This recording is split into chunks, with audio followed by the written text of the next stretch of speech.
We are surrounded by rally cars. There are Escorts and Starlets everywhere I look.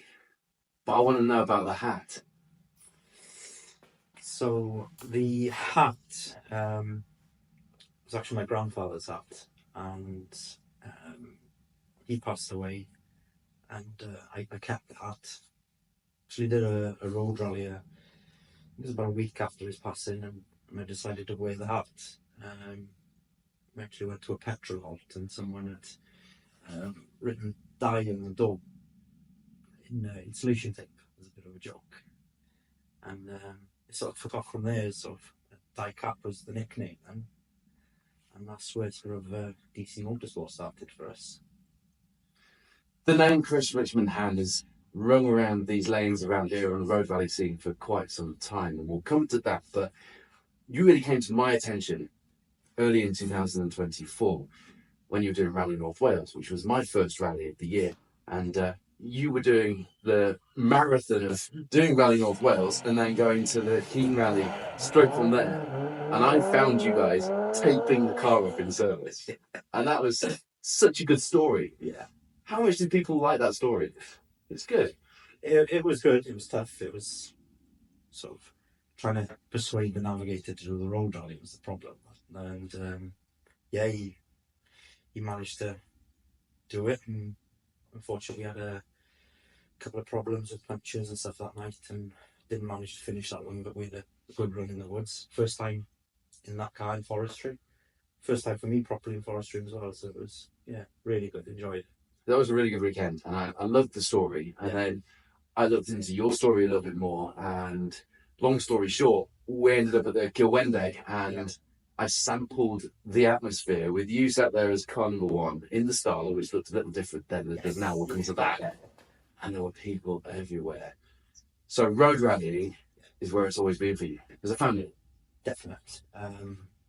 From watching my older brother sort of in the 2000s, I just knew then, it was something I had to try. And I did my first rally in 2007. Was a Cilwendeg. It started at car 75, and I think we finished with 40 fails in a little standard Vauxhall Nova at the time. But I was hooked, instantly hooked, and any rally I could do then, I'd do.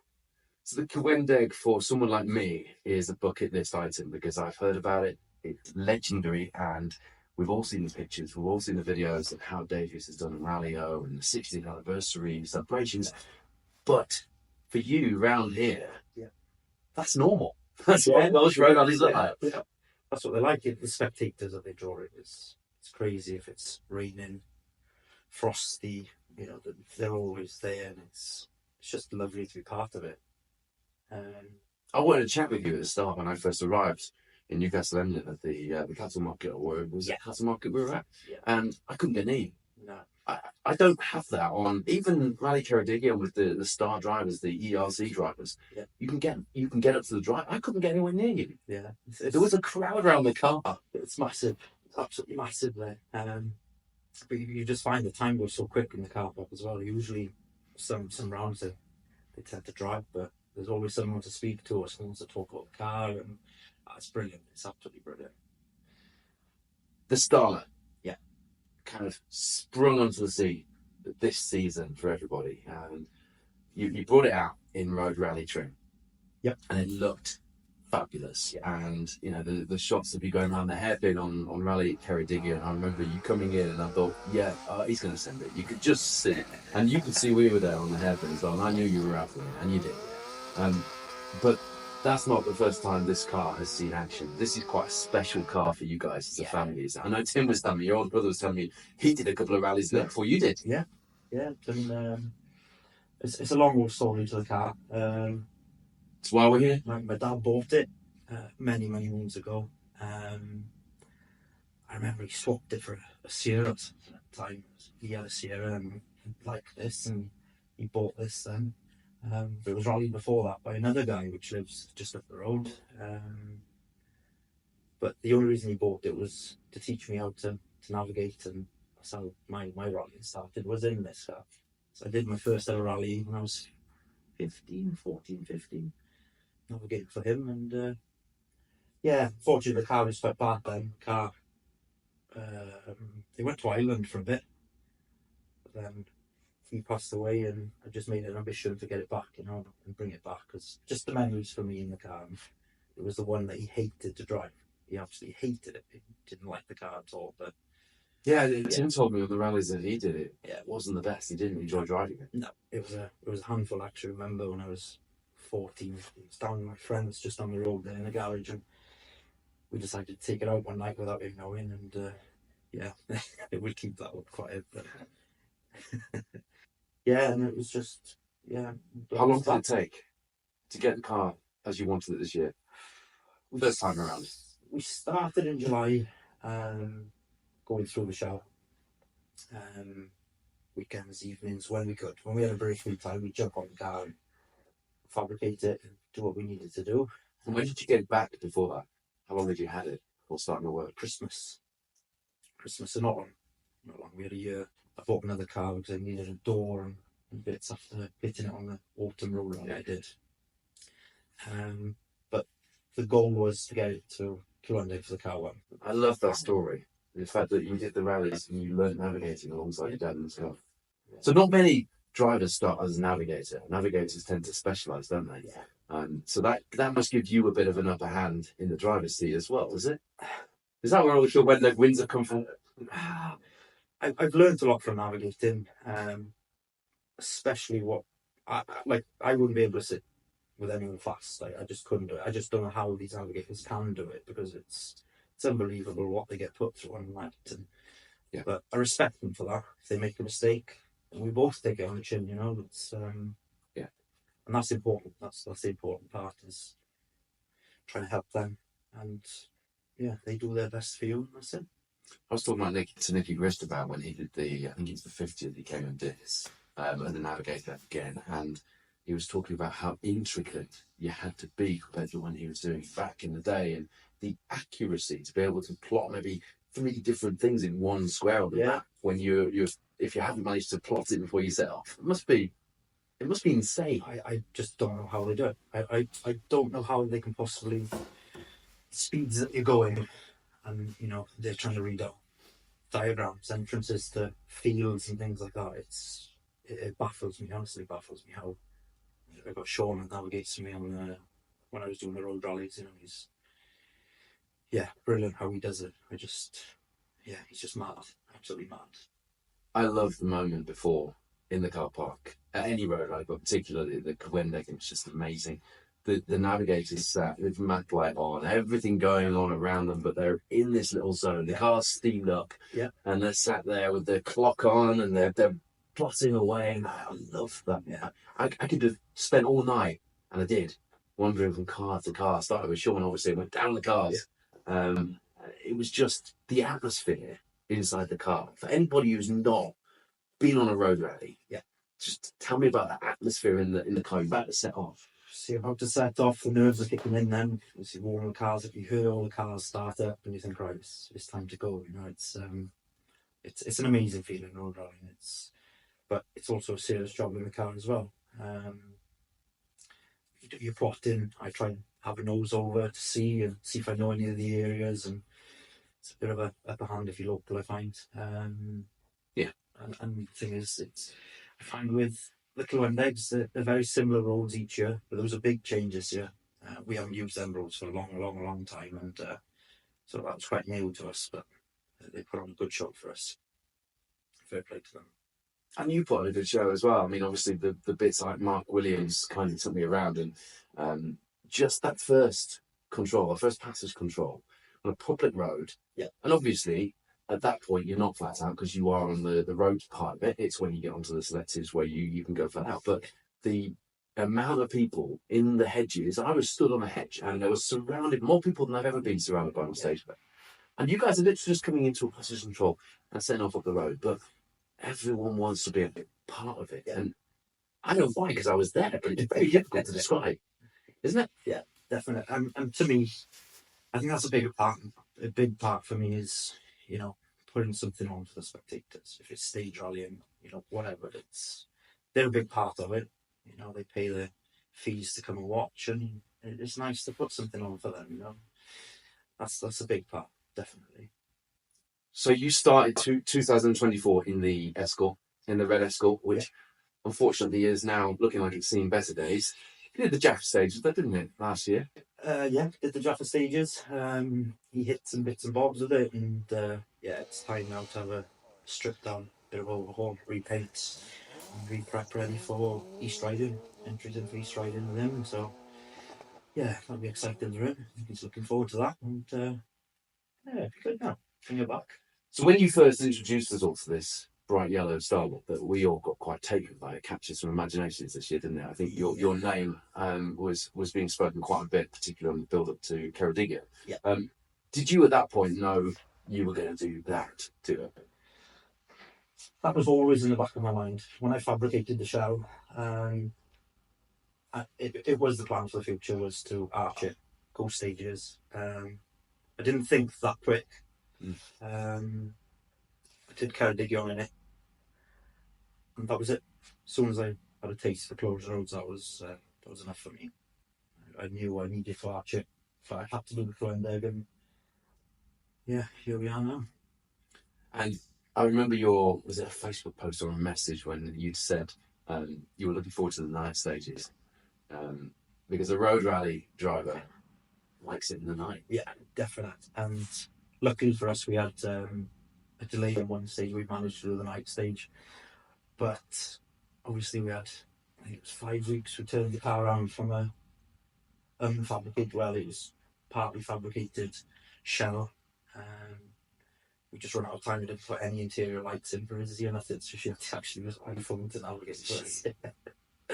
That was her lights then on her notes, and yeah, it was good, but we had no spot lamps, nothing. It was just 2 headlights, but it felt good. It felt a bit in the dark. It looked good. Yeah. And you were clearly enjoying yourself. How did it come about with Izzy? Facebook, just the power of Facebook, and I put a post up looking for a navigator. And she messaged to say that she was available, and we got talking, and yeah, we put the entry, and then I sent her some pictures of the cars, and she was quite shocked. And yeah, we all just plodded along, pushed on, and got it there. We got it there. That was the main thing for me, was getting it there. How it was going to behave. There was sort of 20-mile road test in it, and that was nice driving.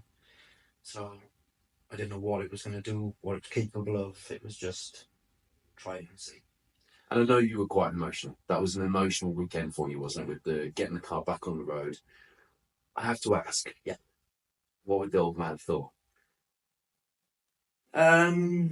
He'd probably say you idiot, to be honest, because he hated it that much. For years I'd spoken to him when he was here. You know, we've always spoken about the Starlet, and I'd love to find it and bring it back. And I think he'd be proud. I think he would. And there's a nice little piece on the dash that. Can we talk about that? Of course we can. You've got Lord of London on the back of the car. Yeah. And there's a story there, isn't there? That people will remember. Yeah. Russell phones me one day and he told me that he's... this is Russell Lord. Russell Lord. He's made me a present for... He's made me a present, that's all he told me. I couldn't dare think what he's made me. Should we start with who he is and why people should know him? So Russell is a jeweller from London. He's actually made an Escort out of silver, gold, various precious metals. And he's doing it for a child's charity. I think it's the only time 𝘫𝑃𝑇 Escort has made it onto headline BBC News, isn't it? I'd say so, for a good reason. Yeah, for a good reason, yeah. But Russell is such he's an honest, genuine, kind person, you know, and he wanted me to do some work on his twin cam Escort. So we did that, and I dropped it off for him. I can't remember what it was. Some part last year, and I arrived, and he'd made me the logos for the cars. Actually, made me 3 of them, but in gold. In gold. So that was super special. He's actually got a video of me opening it and stuff. Yeah, we've kept that quite quiet. Quite emotional piece that was. Yeah, it's. What a nice touch. It was special, really special. Yeah. Yeah. Are you leaving your road rally route behind here, do you think? Who knows? Who knows? We've got 𝘾𝙃𝙍𝙎 Road Rally, which is start of March. So I'll do that one because we won it last year, so we've run the car one on that. And In what car? I don't know yet. I don't know. I've got a couple of Escorts I could choose from. A couple of customers that have offered cars to me. But I think we'll just concentrate what we're planning on this year with that, and yeah, just go from there. I might do the odd road rally here, there, and everywhere, but I think I'm going to go back to navigating for the wife. Do a few more road rallies with her this year. That's the plan. Tell me about that, because my mum and dad used to rally together. Yeah. My mum used to navigate for my dad, and I love that story, and I wish I could have been there. Yeah. And your family are old enough to actually be a part of that, which is really cool. When I met my wife, Mrs. Letty. yeah, she was massive. I won't say she was massive into rallying. She had interest in rallying, and I surprised her one day. I'd said, let's go for a spin one evening. And we travelled up to, I think it was 𝘭𝘍𝑚, other side of 𝘭𝘍𝑚, to buy a Ford Puma for her. She didn't know it was her time, but yeah, we had it back. I prepped it, and we did a 𝘭𝘍𝑚 rally with it. Is it the purple one? It was silver, then it went blue, and now it's purple now. But yeah, it's same car. And yeah, she got hooked to it pretty straight away. She hasn't done nothing for a while since we've had the little one, but yeah, this year I'd like to get her to do some more. That's really cool. What's it like in the car? We're not husband and wife in the car. It's a job. You know, and I tell her that every time. You know, we're not friends in the car. Just listen and do what you do, and I'll do what I do, and yeah, but we enjoy it. That's really interesting to hear, because I often wonder how, when you are so close with somebody, how you can do that in the car with the stress levels and everything else that can come along. I think she puts all of her trust into me. I put all my trust into her. You know, it's a nice bond in the car. But unfortunately, that's why it's purple now. She had a bit of a crash in the 𝘭𝘃𝑺 rally, I think it was. She went through a fence and ended up into some common ground, and it scared her a bit. It's put her off a little bit, but she did another one after that. And she's taking a bit of a break from it now, so everything's been so busy with work, and yeah, we'll hopefully find some time this year now. But what's nice is she's always there in the background. She's there on social media, supporting you on there. She's there at the start of rallies. You see the family there. Some really nice scenes at the Cilwendeg, for example, weren't there? Yeah. And she gets to really get to the centre of what's it all about in the car with you as well. I love that. And I think the goal of 𝘾𝙃𝙍𝙎 for me was, I'd been watching for 3 years. I'd serviced a couple of times, and it's on the doorstep, and I was adamant to do it. And I'll never forget, I went over to tell her that I was going to do it, and she said, "In what?" And I said, "The Starlet." She said, "There's no chance." I said, "Well, you're just not going to see me for a few months, that's all."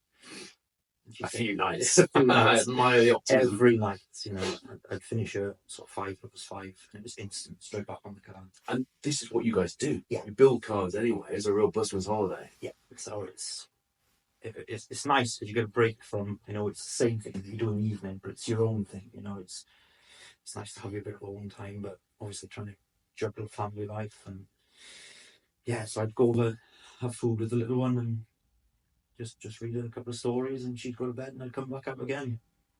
I'll never forget that.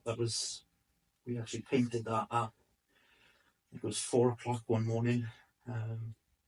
But it just had to work like clockwork. Everything had to be organised to make it happen, and yeah, she's a big part of it. You know, very big to her. She's a big supporter as well, and that's important.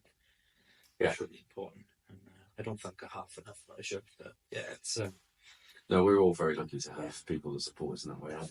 I'm just as lucky as you in that respect. But again, go back to the Cilwendeg, the amount of the halves there at the start of the rally and the little moments being shared. I love that part of our sport. Yeah.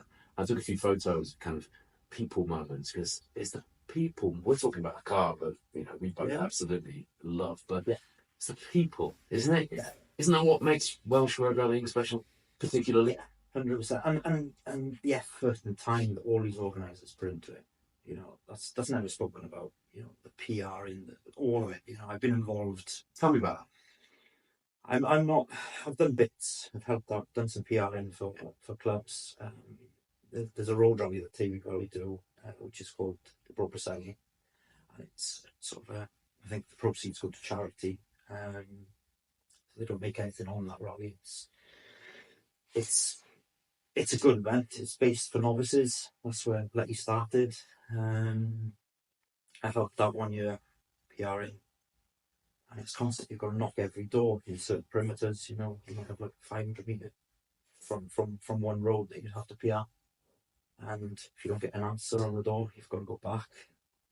And you know, people live all over the place around here, and you've got to travel miles and miles and miles to do all this, and the free time that they put into it. But without them, there would be no events. So I know on the build-up to the Cilwendeg, when I said I was going, and I spoke to Duvan, who was actually out doing PRing at the time when I spoke to him, and he said, "Oh, I'll call you in a couple of weeks because I've got a couple of weeks of PRing." A couple of weeks of spending your entire evening trawling around the countryside, knocking on people's doors, I suppose spreading the gospel, apart from anything else, because you've got to get people to believe that it's worth them taking a bit of inconvenience every now and then. To allow their own to pass, and there's so much behind the scenes. And that's before you get a complaint or you get someone saying no, isn't it? And then they need to think about rerouting it, and it's a lot of work.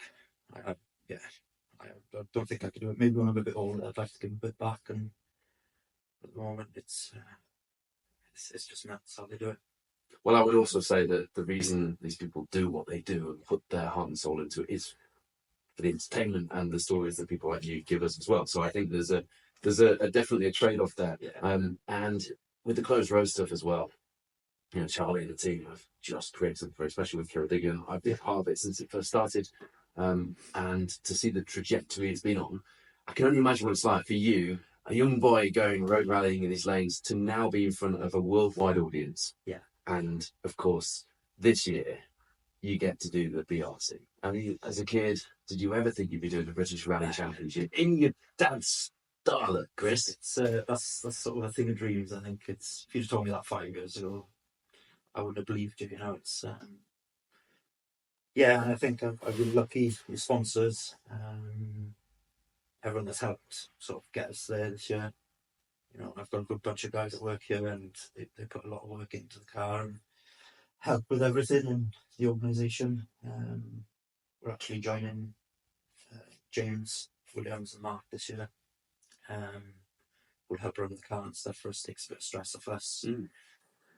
So but without all them, it wouldn't be possible. And for Mark, obviously, a previous multiple Cilwendeg winner like yourself, and that's quite a nice story, isn't it? That this kind of community here in West Wales has, I suppose, farmed so many of these special talents from the road rallying community that are now out on the stages, in front of the world stage. And I think that's fantastic.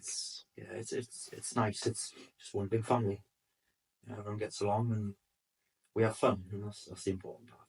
It's the big bit. So you've added to your trophy collection this year, and I know the house is already full of them, but just tell me about some of the special ones, because you've got one of those workshops here at DC Motorsport that when you wander in, you immediately are struck by the stories on the walls. You've got kind of collections of newspaper cuttings and map cuttings and hats. And there's a lot of stories in there. But just pick out a couple of very special ones for me. I think I've been known for sort of building rare, weird cars, and as you see on the wall behind you, there's a Marco Platina there. Actually, and again, that was a drunk eBay buy. That was my dad was here then, and I told him that we should maybe build a Cortina to do a rally, and he said, "Oh, you'll never get them; they're too expensive now." And I found one in London. Me and 𝘥𝑆 had been out on the beer one night, and I got home. I woke up to a notification that I'd won it. So, and again, that was built for Cilwendeg. At least you don't have to the pain of having to tell you whether after you've done that and what, she'll high five you. That's one thing, isn't it? I'm known as Chris Bright Ideas with her, so she's she's used to it by now. That's the title of the video. Chris Bright Ideas. So you got the Cortina. We got the Cortina, fabricated it, built it, did a couple of rallies in it, sold it. What sort of spec? It was basically an Escort Cortina shell, fully filled in after the axle. The twin cannon, of course, were. 𝘭𝘍𝑍𝑒g. Oh, right. It was a 2 litre. Not really above. No, and a dog box and stuff in it. And yeah, it was quite a good car. We finished 4th overall, but we had trouble leading up to that rally. We had a race engine built for it that went wrong. It was on the Wednesday before the event. Managed to source another engine, which was a standard engine, just to get us out. Put that in Thursday night. That failed. And then I did a phone call to a friend of mine, Dan, that lives up the road here, and he actually had a spare one there. And that went in Friday, strokes early hours Saturday morning. And I'll never forget that time. And he brought us up a slow cooker with a casserole to keep us going all night. And yeah, we did the rally. It wasn't great power, but we finished a strong 4th, and yeah, just got to the end of it. Yeah, that's one I won't forget for sure. 𝘾𝙃𝙍𝙍𝙎 is one of my favourite rally cars, so I'm delighted you've got one of those in your stories, in your favourite stories. Yeah. And the Sierra, I love the photos of you in the Sierra, Yeah. because I've not seen a picture of you in a straight line in the Sierra, which actually I haven't seen you in a star, I kind of understand it. But Sierra was that was like rallying a sofa. I think it was just lovely, absolutely lovely car. And we did. What did we do? We did. I bought it. We did. I think we did a course car for a road rally in 𝘾𝙃𝙍𝙄𝙎, with a very, very good friend of mine. He's unfortunately passed away. That was a nice story with that car. And then we did the Cilwendeg with it. We won the Cilwendeg in it. complete with lollipop. Yeah, with my lollipop. Yeah, that's another story we talk about. We keep that off camera, I think. Yeah, I agree. I had Di Roberts with me that night. That was a really good night. He's a good guy. Very, very good navigator. Jesus, I think he drove and navigated that night. I've never had something shout at me so much in all my life. And that's Another talented family as well. yeah, massively. Yeah, me Di did a couple more with me then in the 𝘭𝑚𝑖𝑙𝑡𝑜N Escort that I had at the time, and I think that's all we've done together. Me and Di, I tend to go through navigators quite often. So underneath this kind of exterior that most people would see about sport, which is the most high profile part, which is the stage rally, there is this underbelly of talent, skill, kind of the you graduate to a stage rally. And I know a lot of people say you can't be a stage rally driver or navigator before you've done road rallies. It's not true, and I think it's unfair to say that, but there is this underlying background to a lot of the top drivers and navigators, isn't there? Yeah, I think so. We did a little bit grass track when we were younger. I think that was a massive part. Tell me that was in a red car as well.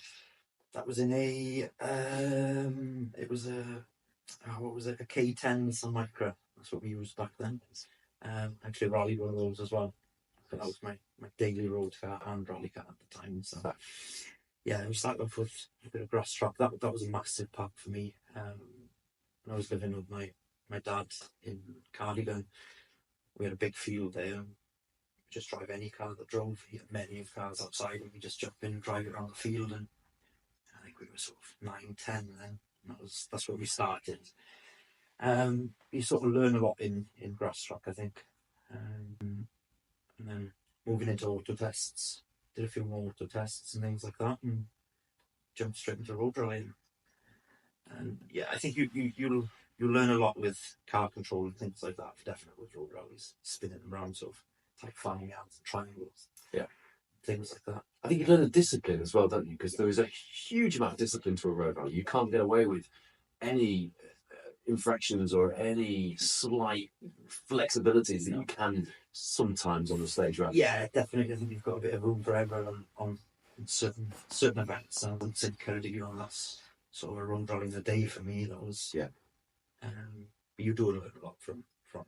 Have you talked to navigators and drivers who did the motoring news rounds, Mike Broad, for example, and he will reel off events that were won and lost on technicalities and rule infractions just as much as, you know, being fast and being accurate, and that's something that I admire about people who go, I've done the odd road rally as a navigator and a driver, but nothing like what I saw when I came here It's massive, isn't it? The what's the word I'm looking for? You have to be. It's all consuming. You have to be completely invested in it, don't you? Yeah, definitely. It's there's a lot to it. I think behind the scenes of preparation and things like that with it. Is it as easy, do you think, for youngsters, even in this neck of the woods in rally country, to get into the sport as it was when you got into it? I don't think so. Not what it used to be. I don't think. Why? That's a hard question. But don't tell me cost, because road rallies are not costly. I don't think it's cost, because when I first started, you were budgeting on a cheap car in class 3.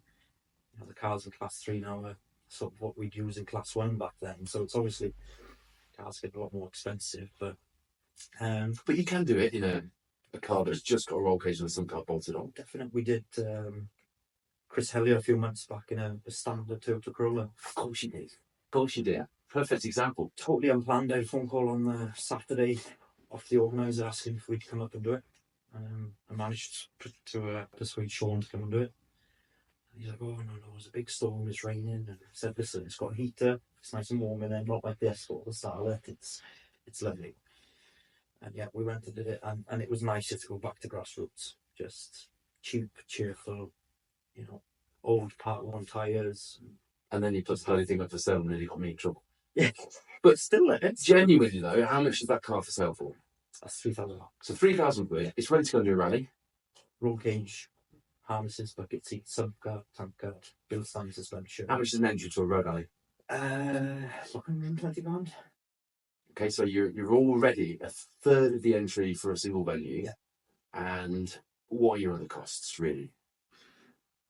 Because you don't need a stage license. You don't need a stage license for it. Fuel, which on average about £100. Chocolate bars. A couple of chocolate bars, pack of wine gums. And I noticed you have the Road Rally's friend among your trophies, boxes of Red Bull and Monster here and there, just in case the petrol station shut before you set up for the rally. Yeah, we have a couple of them to keep us going in the night. But yeah, so a road rally adventure is not out of reach, is it? No. And if you're not into navigating, I really want somebody to watch this and think, yeah, I'm going to ring my mate and we're going to have a go at this. If you're not into navigating, you go to your local nightclub, wherever that is, and there are people who will help you with navigation. Just speak to people, just ask the questions and just go and do it. That's all I say. It's and have a few mistakes along the way. 100%. Your first road rally is going to be messy, isn't it? Yeah, but just enjoy it. And that's the important part. Just enjoy it and take it for what it is. It's a sport, and yeah. And worst case scenario, in your £3,000 Corolla that you're going to buy off Chris and do your first road rally in, if it all goes pear-shaped and it gets very emotional, you just head straight to breakfast and be everyone there. Yeah, and have a nice little breakfast and chat about your night to everyone. And that's another good part of road rally, is getting to the end of it and just discussing everyone's stories. And yeah, it is brilliant. It is brilliant. Targa rally, that's another thing, it's another cheap sport. Yeah. Don't need a fancy car, even borrow your nan's car was 4-cylinder and just take it out. Ask her first.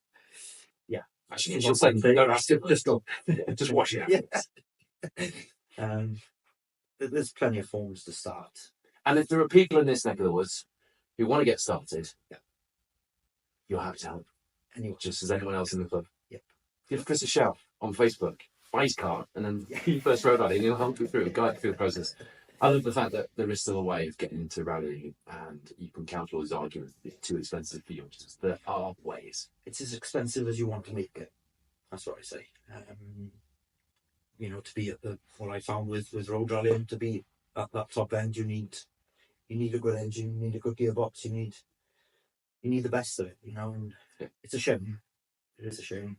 But it's always been the way. It's So it has been. I don't think it is a shame. No. Because I think you can still dream and you can still start at the bottom and aspire to get somewhere near, and you can still live your adventure however your means allow. And work to a budget that you've got, and enjoy it. Okay, Chris, bright ideas. Just give me a flavour of another mad idea that's in your head that you haven't done yet. Something that's at the moment out of reach, just like that was 5 years ago. Something that's been on my mind for 2, 3, maybe 4 years is going somewhere hot to rally. I went to Tenerife on my first holiday, and I think it was 70, first time I'd ever been abroad. And we got talking to a woman in the taxi. She was taking us down these roads with all these hairpins. I said to Letty at the time, I said, "It'd be lovely to do a rally here." And this taxi driver started talking and telling us her father was some champion driver out there. And we've actually been invited to Spain in July to compete in that. So kind of like a rally legend. It's the Rally Legends type event. So that's hopefully. What event is it? I can't pronounce it. I'll have to send you the link to that. Can't remember what it's called. Says the man from West Wales. Yeah, with villages that I struggle to put. But that's the plan for July. Anyways, in what car? Starlet. And it's all started from seeing some videos from Henry and receiving a funny message, and I read it and I thought, okay, let's take it up then. So we've discussed it, we planned the boat and flights and everything else, so just keep it in one piece now and get it out there. Best of luck in the sunshine. Yeah. Suntan lotion on your knees. Yeah. That's important, I find. Yeah. And enjoy it. And keep entertaining us and keep smiling and enjoying it, because your enthusiasm rubs off on the rest of us. And that's kind of why we do it too. Yeah. So that's just a massive factor. Just keeping the spectators happy and keep the sport alive. Good luck in 2025 first. Thanks for your time. Cheers. Whew.